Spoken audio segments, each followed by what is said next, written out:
Good morning student. The Asian international senior secondary school वेगू की ओर से आयोजित ऑनलाइन क्लासेज में आपका मैं स्वागत करती हूँ। जैसे कि आप सभी जानते हैं कि कक्षा 8 विषय सामाजिक विज्ञान जिसमें भूगोल के अंतर्गत पहला पाठ जो है संसाधन वह मैंने आपको अच्छी तरीके से पढ़ाया था। साथ ही संसाधन से क्या तात्पर्य है, संसाधन का अर्थ, संसाधन का हमारे जीवन में क्या महत्व है ये मैंने आपको बताया था। इसके आगे मैंने आपको नोट करवाया था कि संसाधन कितने प्रकार के होते हैं। तो संसाधन 3 प्रकार के होते हैं। तीनों प्रकार प्राकृतिक संसाधन, मानव निर्मित संसाधन और मानव संसाधन। इसके अंतर्गत जो प्राकृतिक संसाधन है उसके डेफिनेशन, उसका अर्थ मैंने आपको अच्छे तरीके से दिखाया है। साथ ही उसके जो उदाहरण है वह मैंने आपको बताए हैं। इसके अलावा मैंने आपको बताया है कि प्राकृतिक संसाधन जो है वह 2 प्रकार के होते हैं। दोनों को मैंने आपको नाम लिखवाए थे, उसका तात्पर्य क्या है, अर्थ क्या है, ये भी मैंने आपको बताया था। जैसे कि नवीकरणीय संसाधन और अनवीकरणीय संसाधन। यहाँ तक हम सभी ने पढ़ लिया था। आज जो है संसाधनों के प्रकार में दूसरा पॉइंट क्या है, दूसरा पॉइंट मानव निर्मित संसाधन। इसके बारे में विस्तार से चर्चा करेंगे। तो सबसे अनुरोध करती हूँ कि अपनी सामाजिक विज्ञान में जो भूगोल है उसका पहला पाठ संसाधन है वह खोल कर बैठे, साथ ही अपनी नोटबुक आप लेकर बैठे, ताकि मैं कुछ भी महत्वपूर्ण बिंदु अगर आपको बोर्ड पर दिखाती हूँ तो आपको साथ के साथ अपनी नोटबुक में उसको नोट भी करना है और याद भी करना है। तो सेकंड पॉइंट सभी बच्चे डालेंगे मानव निर्मित संसाधन। मानव निर्मित से अर्थ समझ में आ रहा है, मनुष्य के द्वारा निर्मित जो संसाधन होते हैं वह मानव संसाधन कहलाते हैं। तो इसको आप लिख भी सकते हैं और बिल्कुल सीधी इसकी डेफिनेशन है तो उसको आप याद भी कर सकते हैं और मेरे साथ है आपको याद हो भी गई होगी, क्योंकि इसका जो अर्थ है यही से समझ में आ जाता है। संसाधन को आप समझ रहे हैं। इसके अलावा मानव निर्मित यानी मनुष्य के द्वारा जो बनाए होते हैं वो संसाधन कौन से संसाधन कहलाते हैं, मानव निर्मित संसाधन। तो इसके अंतर्गत आप लिखेंगे लोग प्राकृतिक संसाधनों का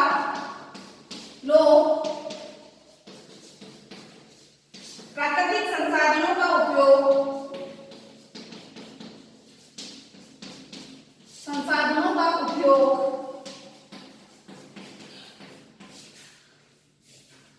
पुल, सड़क, मशीन और वाहन बनाने में करते हैं। ठीक है ना, करते हैं जो मानव निर्मित संसाधन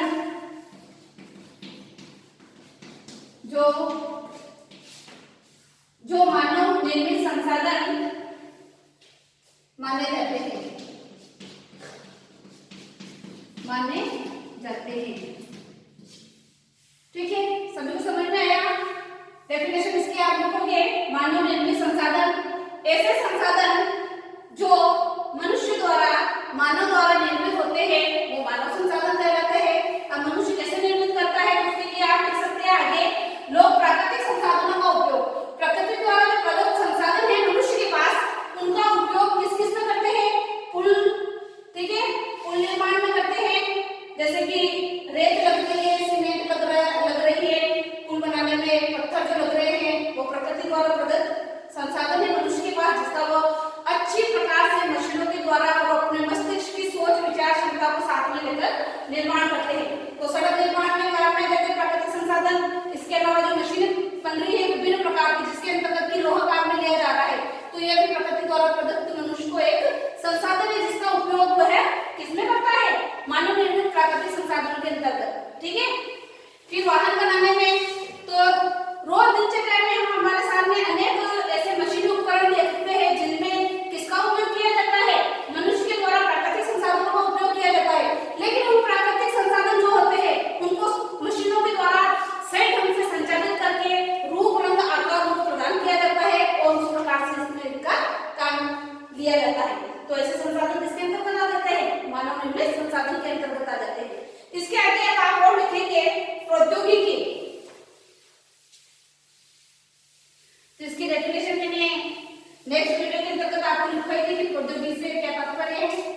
इसके अंतर्गत आप देखोगे जैसे कि प्रौद्योगिकी किसी कौशल करने अथवा वस्तु बनाने में नवीनतम जो ज्ञान होता है, नवीनता के अंतर्गत उसको ही क्या कहा जाता है, प्रौद्योगिकी कहा जाता है। तो आप इसके अंतर्गत लिखोगे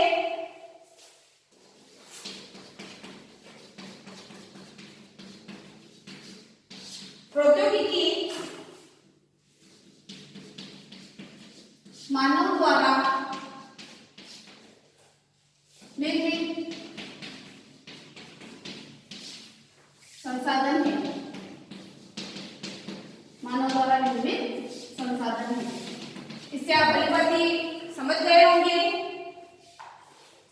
फिर भी मैं आपके सामने एक पैराग्राफ पढ़ देती हूँ पाठ्य पुस्तक से, उसको आप ध्यानपूर्वक पढ़ेंगे, सुनेंगे। कभी कभी प्राकृतिक पदार्थ तब संसाधन बन जाते हैं जब उनका मूल रूप ही बदल दिया जाता है। उनका जो मूल रूप होता है, प्रकृति के द्वारा जो प्रदत्त मनुष्य को मिलता है, उस रूप को ही क्या करता है मनुष्य अपनी सोच विचार से, अपनी क्षमता से उसका रूप परिवर्तित कर देता है। लोहा ऐसा उस समय तक संसाधन नहीं था जब तक लोगों ने उससे लोहा बनाना नहीं सीखा था। लोग प्राकृतिक संसाधनों का उपयोग किस किस में करते हैं, पुल बनाने में, सड़क बनाने में, मशीनें बनाने में, वाहन बनाने में आदि कार्यों में मनुष्य के द्वारा इसका सही ढंग से उपयोग किया जाता है। मानव निर्मित संसाधन के नाम से ये सभी चीजें जानी जाती है। प्रौद्योगिकी भी एक मानव निर्मित संसाधन है। क्या है ये प्रौद्योगिकी जो है, मानव निर्मित संसाधन है। इसीलिए हम जैसे लोग प्राकृतिक संसाधनों का उपयोग करके मानव निर्मित संसाधन बनाते हैं। ठीक है, अब जो इसके आगे तीसरा पॉइंट हम लेंगे संसाधनों के प्रकार के अंतर्गत, वो है मानव संसाधन, जिसकी स्थापना कब की गई थी ये भी मैंने आपको बोर्ड पर नोट करवाया था। तीसरा पॉइंट आप कर लेंगे मानव संसाधन, मानव संसाधन। ठीक है, लोग और अधिक संसाधन बनाने के लिए प्रकृति का सबसे अच्छा उपयोग तभी कर सकते हैं जब उनके पास ऐसा करने के लिए ज्ञान, कौशल तथा प्रौद्योगिकी उपलब्ध हो। इन चीजों को करने के लिए क्या क्या चाहिए मनुष्य के पास, ज्ञान, कौशल और प्रौद्योगिकी।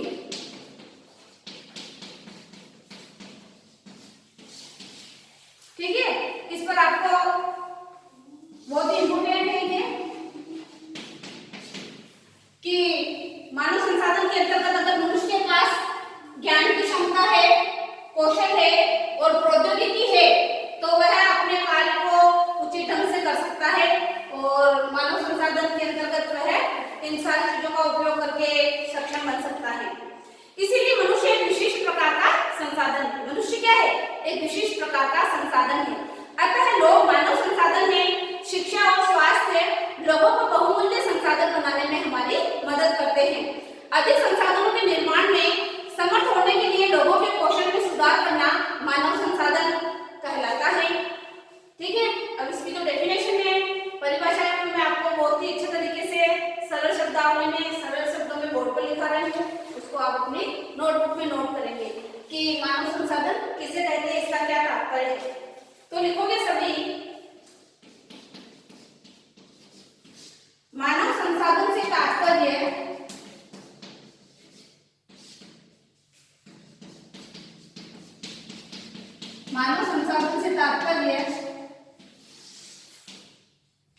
लोगों की संख्या और योग्यता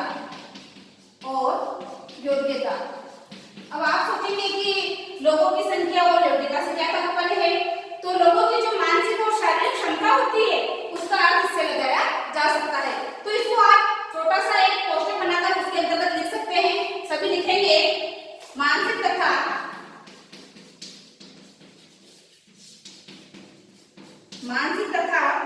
शारीरिक से अर्थात मनुष्य जो मानसिक अर्थात दिमाग से जो सोचता है और शारीरिक अपने हाथ पैरों की सहायता जो कार्य करता है उससे लिया जा सकता है। तो लोगों की संख्या और योग्यता से, तो लोगों की संख्या और योग्यता से तात्पर्य क्या हो गया, मानसिक तथा आधारित योग्यता, क्षमता जो होती है मनुष्य के अंतर्गत, उसके लिए कहा गया है। आगे हम लिखेंगे इसी में, सभी नोट करते जाएंगे। और इसके लिए ज्ञान, कौशल और प्रौद्योगिकी की आवश्यकता होती है। तो इन तीन चीजों को भी आप नोट करेंगे। अगर मनुष्य के अंदर ज्ञान, कौशल और योग्यता है तो वह किसी भी कार्य को करने के लिए सक्षम है। आगे आप लिखोगे अतः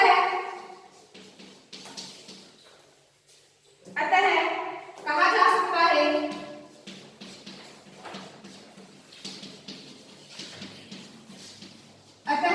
सकता है कि मनुष्य की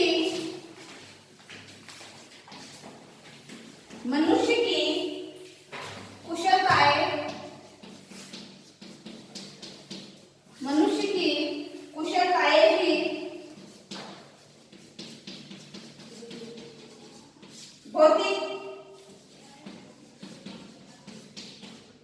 भौतिक पदार्थों को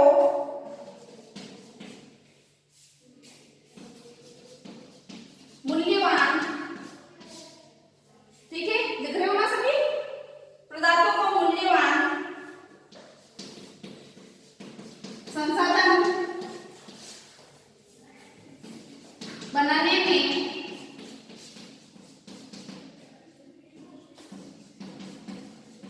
सहायता करती है। ध्यान से सभी को नोट करोगे आप।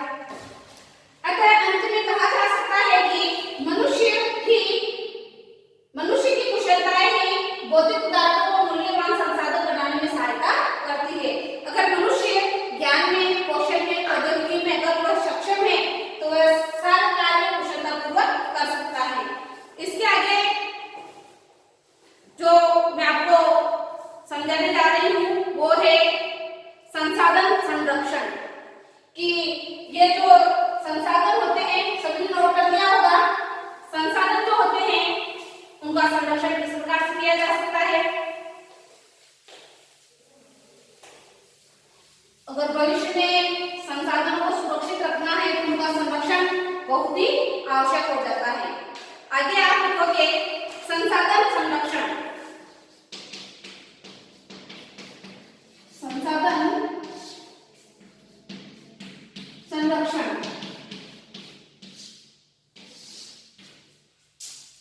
इसके अंतर्गत आप देखोगे संसाधनों का सतर्कतापूर्वक उपयोग करना ही और नवीनीकरण के लिए समय देना ही संसाधन संरक्षण कहलाता है।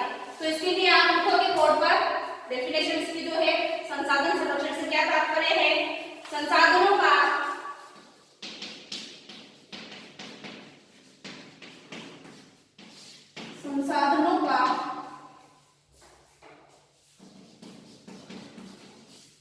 सतर्कतापूर्ण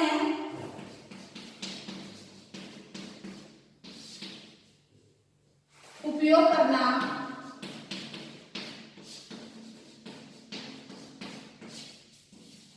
और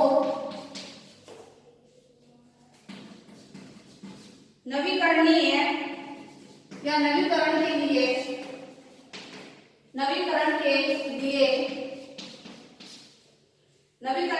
समय देना,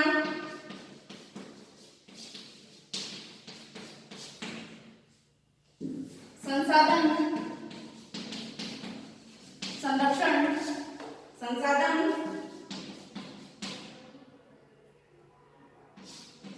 संरक्षण कहलाता है।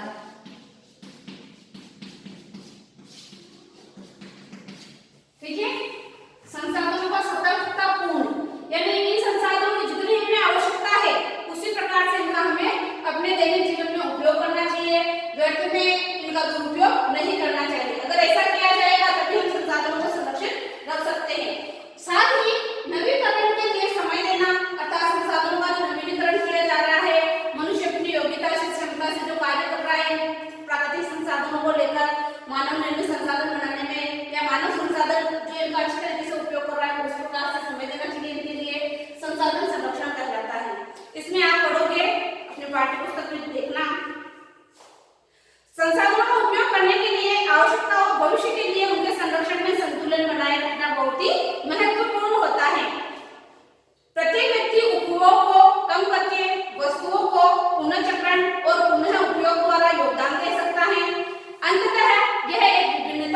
बनाता है, क्योंकि सभी जीव एक दूसरे से जुड़े हुए हैं। सभी जीवों को देख लो, एक दूसरे से जुड़े हुए हैं और संसाधनों का संरक्षण करना भी बहुत जरूरी हो जाता है। कहा गया ना, आवश्यकता आविष्कार की जननी है।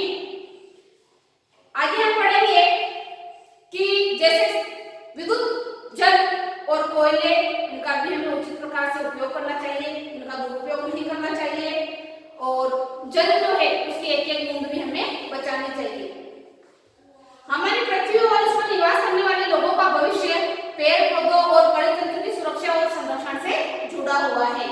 अब यह सुनिश्चित करना हमारा कर्तव्य हो जाता है। क्या कर्तव्य हो जाता है?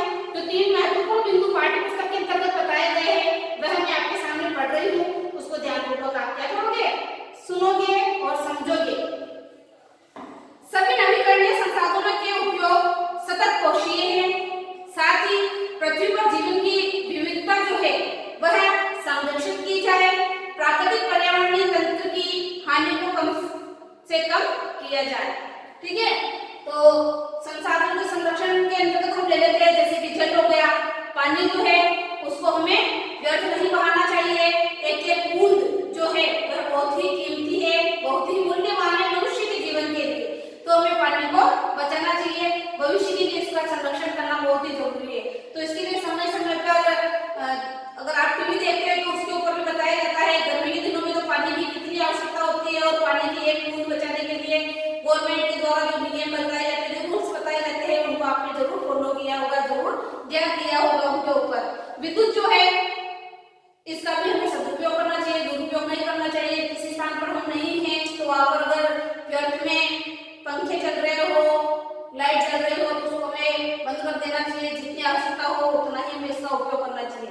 लेकिन कुछ कुछ लोगों की मानसिकता ऐसी होती है कि दे देंगे बिल, हमारे लेके हम चला रहे हैं, लेकिन यह सही नहीं है। अगर आप राष्ट्र के नागरिक हो, राष्ट्र के लिए सोचते हो, देश के लिए सोचते हो, तो इस प्रकार की बातें आप कभी भी नहीं करोगे। अगर आपको कहीं पर दिख रहा है कि जल जो है, पानी जो है व्यर्थ जा रहा है तो आप उसको बंद कर सकते हैं, या अपने आस पड़ोस में, समाज में जहाँ पर भी आप जाते हैं वहां पर इसके लिए जागरूकता अभियान चला सकते हैं। इन सारी चीजों के लिए जैसे कच्चा तेल हो गया तो उसका भी हमें संरक्षण करना चाहिए, उचित उपयोग करना चाहिए।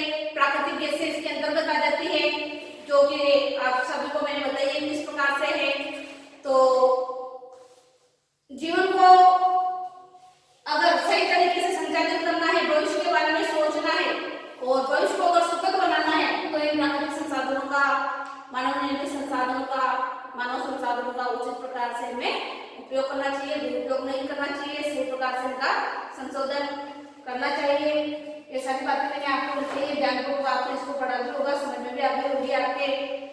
तो आगे हम पढ़ेंगे कि शिक्षा और जो स्वास्थ्य होता है लोगों को बहुमूल्य संसाधन बनाने में मदद करते हैं। कुछ महत्वपूर्ण लाइनें एक और है, मैं आपको लिखा रही हूँ, उसको आप अपनी नोटबुक में लिखेंगे।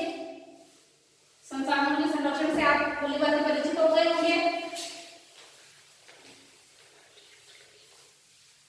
देश का सच्चा नागरिक वही है जिनका अच्छी तरीके से सदुपयोग करे और दुरुपयोग करने वालों के खिलाफ एक आंदोलन छेड़े, जंग छेड़े और एक अभियान चलाए। शिक्षा और स्वास्थ्य, शिक्षा और स्वास्थ्य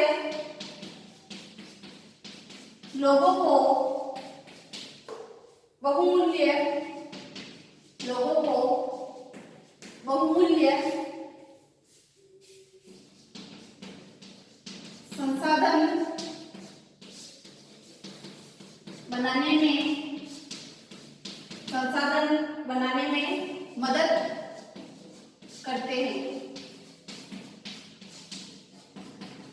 साथ के साथ आप इसको नोट कर लेंगे और ध्यानपूर्वक पढ़ेंगे कि शिक्षा और स्वास्थ्य लोगों को बहुमूल्य संसाधन बनाने में मदद करते हैं। किसकी इंपोर्टेंस बताई गई है इसमें? शिक्षा की और स्वास्थ्य की। अब ये किसके लिए? मनुष्य के लिए, क्योंकि शिक्षा ग्रहण कौन करता है? मनुष्य ही करता है। और स्वास्थ्य संबंधी जो जानकारियां दी जाती है वह भी किसके अंतर्गत पाई जाती है? मनुष्य के अंतर्गत ही पाई जाती है।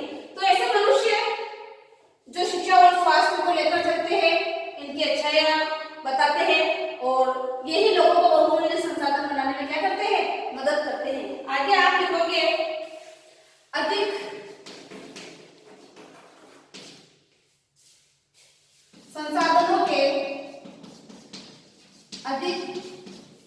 संसाधनों के निर्माण में समर्थ होने के लिए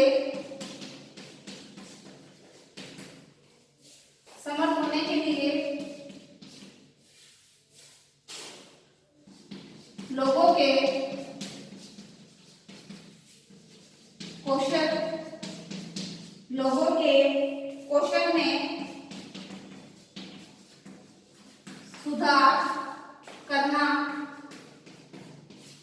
के कौशल में सुधार करना मानव संसाधन